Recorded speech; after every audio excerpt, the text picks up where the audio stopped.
Urwandiko rwanditswe na Yakobo, igice cya 3. Bene data, ntihakabe benshi muri mwe bashaka kuba abigisha. Muzi yuko tuzacirwa urubanza rurutiza abandi, kuko twese ducumura muri byinshi. Umuntu wese udacumura mu byo avuga aba ari umuntu utunganye rwose, yabasha no gutegeka umubiri we wose. Dore dushyira ibyuma byo kuyobora amafarashi mu kanwa kayo kugira ngo atwumvire, kandi dushobora guhindura n'imibiri yayo yose. Kandi dore n'inkuge, nubwo zaba ari nini zite, zikagendeshwa n'umuyaga uhuha cyane, ingashya ntoya cyane niyo izerekeza aho umwerekeza ashaka. N'ururimi narwo niko ruri, ni urugingo ruto rukirarira ibikomeye. Murebe namwe ishyamba n'aho ari rinini rite, uburyo ritwikwa n'agashashi gato cyane. Kandi koko ururimi ni umuriro, yemwe ni ububi bungana n'isi. Ururimi rwashyizwe mu ngingo zacu, ni rwo rwonona umubiri wose, rukongeza kamere yacu yose, narwo rukongezwa na gehinomu.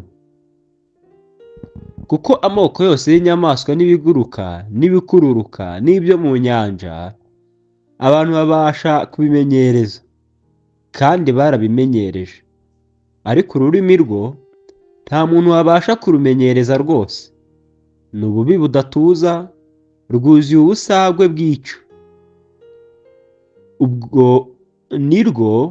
Urwo ni rwo dushimisha Umwami Data wa twese, kandi ni rwo tuvumisha abantu baremwe mu ishusho y'Imana. Mu kanwa kamwe havamo gushima no kuvuma. Bene data, ibyo ntibikwiriye kumera bityo.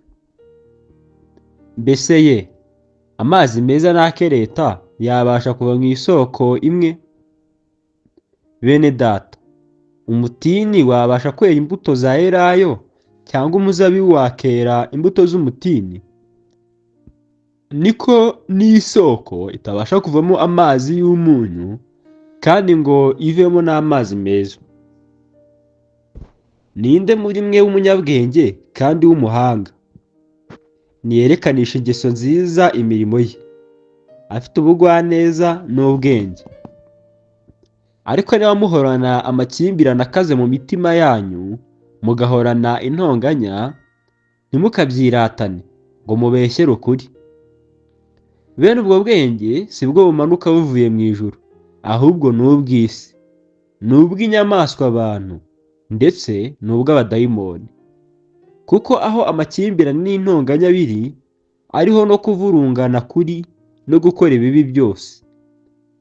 Ariko ubwenge buva mu ijuru, irya mbere buraboneye, kandi ni ubw'amahoro, ni ubw'ineza, bwemera kugirwa inama, bwuzuye imbabazi n'imbuto nziza, butarobanura ku butoni, kandi butagira uburyarya. Kandi imbuto zo gukiranuka zibibwa mu mahoro n'abahesha abandi amahoro.